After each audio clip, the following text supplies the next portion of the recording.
अहम खबर से आगाह करें कि इलेक्शन कमीशन में इसहाक डार की सेनेट नशिस्त खाली करार देने के केस की समाअत इलेक्शन कमीशन ने हल्फ न उठाने पर इसहाक डार की नशिस्त खाली करार देने पर फैसला महफूज कर लिया।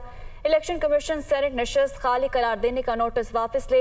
वकील इसहाक डार की जानिब से ये कहना है जबकि कोई रुकन 5 साल भी हल्फ ना उठाए तो नाअहल नहीं हो सकता। वकील इसहाक डार की जानिब से ये कहना है तरमीमी एक्ट से पहले अगर इसहाक डार नाअहल थे तो अब अहल कैसे हो गए। पीटीआई हुकूमत का जारी ऑर्डिनेंस ही गैर आइनी है, सलमान बट की जानिब से ये कहना है। इसी बारे मजीद जानेंगे अपने नुमाइंदे मोहसिन एजाज से। जी मोहसिन, आगाह कीजिएगा इस समाअत बारे।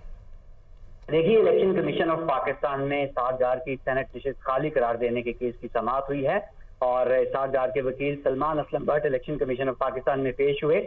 ये इलेक्शन कमीशन ऑफ पाकिस्तान के मेंबर सिंध निसार दुरानी ने ये रिमार्क दी कि इसहाक डार का एक केस कल भी मुकर्रर है। उन्होंने कहा कि कल वाला जो केस है, जो वकील इसहाक डार की जानिब से बताया गया कि जो कल वाला केस है वो मुख्तलिफ है और मेंबर बलोचिस्तान का कहना था कि 60 दिन में हल्फ न लेने से जो नशिस्त। जी मोहसिन, ठीक है, एक बार फिर आपको बताएं कि इलेक्शन कमीशन में इसहाक डार की सेनेट नशिस्त खाली करार देने की केस की ये समाअत है। इलेक्शन कमीशन ने हल्फ ना उठाने पर इसहाक डार की नशिस्त खाली करार देने पर फैसला महफूज कर लिया। इलेक्शन कमीशन सेनेट नशिस्त खाली करार देने का नोटिस वापस ले। वकील इसहाक डार की जानिब से ये कहना है।